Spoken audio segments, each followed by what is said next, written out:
Welcome to Retro Crisis. In today's video, I'm going to show you how to install SUDACHI, which is a Nintendo Switch emulator. Firstly, we need to go to the SUDACHI homepage, which is on GitHub. I've left a link in the description for you. Then once you're here, click on SUDACHI and then go to Releases and then go to the latest release. And here you'll see some download links. So at the top, there's an Android download link, but in this video, we'll be focusing on Windows. There are two Windows links. One is a 7-zip file and one is a zip file. Download whichever one you want. In this video, I'll be downloading the zip file. And then once it's downloaded, you need to extract the zip file into its own folder. Once you've extracted SUDACHI into its own folder, you'll see a bunch of files that look like this. And then go to sudachi.exe, double click to open it, and the first thing you'll see is encryption keys are missing. Now this is where I think it gets a little bit sticky. So in this video, I will not be covering how to get keys, firmware, or games. This is something you'll have to figure out yourself. If you go to Google, I'm sure you'll find your answer there. Anyway, go to OK, and then you'll see this giant yellow folder. So firstly, let's go to Tools, and let's go to Install Decryption Keys. Once you have your decryption keys, you need to click on Install Decryption Keys and then navigate to the folder where they're kept. And then you should see a message that says decryption keys were installed successfully, and then press OK. Next, we need to install the firmware. So go to Tools and Install Firmware, and then navigate to the folder that contains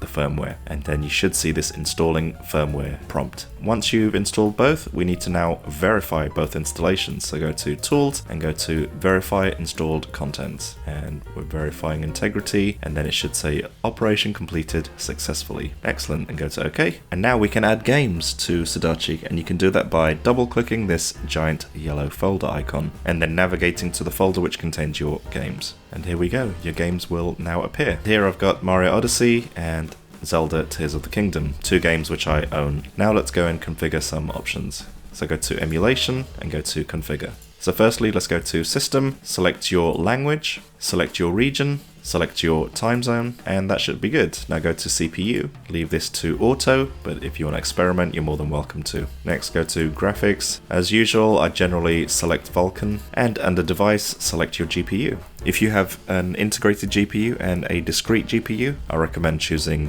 whichever one is stronger. And everything else I generally leave the same, but if you want to increase the resolution, you're more than welcome to. If you want to select 4K, just go to 2x, but I'm just going to leave it to the default 1080p 720p combination. And finally, go to Controls, and here you can map your buttons. So I generally tend to emulate a Pro controller, and under Input Device, select your whichever control you have connected to your computer, and then it should map all the buttons automatically. But if you want to configure any of these buttons, all you need to do is click on one of these buttons and then select a different button to map to it. And under console mode, I generally select docked, and then once you're done, press OK. And that's it, you're pretty much done. Now all you need to do is double click on a game to load it, and then it should launch. Now SUDACHI generally runs in windowed mode, but if you want to switch between that and full screen mode, just press F11 on your keyboard, and you should notice that it switches between full screen and windowed mode. And that's pretty much how you use SUDACHI on Windows. I hope you found this video useful. This has been Retro Crisis. Thank you for watching.